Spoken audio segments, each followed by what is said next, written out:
Michigan may be a little bit shaken after losing to Indiana last week, while Wisconsin will return to action Saturday for the first time since the first night of the 2020 Big Ten football season.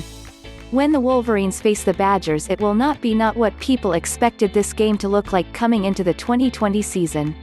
Graham Mertz introduced himself to the country by tearing the Illinois defense apart and introducing a vertical aspect to the Wisconsin passing attack that hasn't been seen often.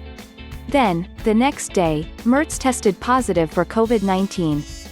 He would not be the last member of the Badgers program to do so, and Wisconsin sat in the sidelines the last 2 weeks after having to cancel games against Nebraska and Purdue.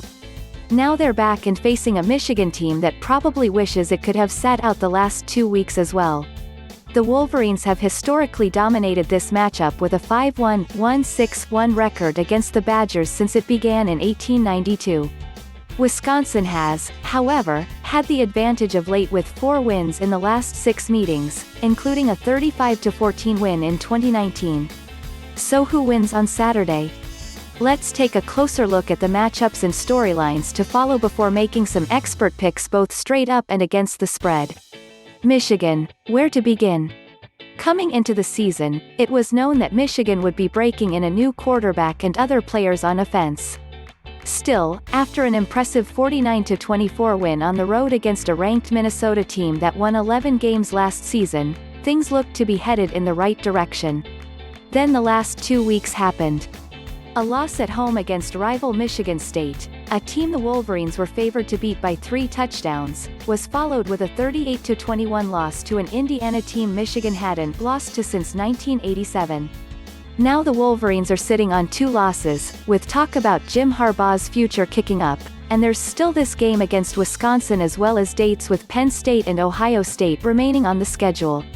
A win against Wisconsin on Saturday could be the difference between a disappointing season and a disastrous one. Wisconsin, Mertz is eligible to return as it's been over 21 days since his positive test, which is the Big Ten's requirement on how long a player must sit after testing positive. According to Paul Chryst, Mertz's tests are all done, but he said that whether or not Mertz plays against Michigan will depend on how much practice time he gets and how he looks during practice. Of course, it's important to remember that while Mertz is the big name, he's far from the only person in the program who has tested positive in recent weeks. Not only has Wisconsin not been able to play the last 2 weeks, but its practices have been disrupted, and there's no way of knowing who is and isn't available for Saturday. Date, Saturday, November 14th. Time, 7:30 p.m.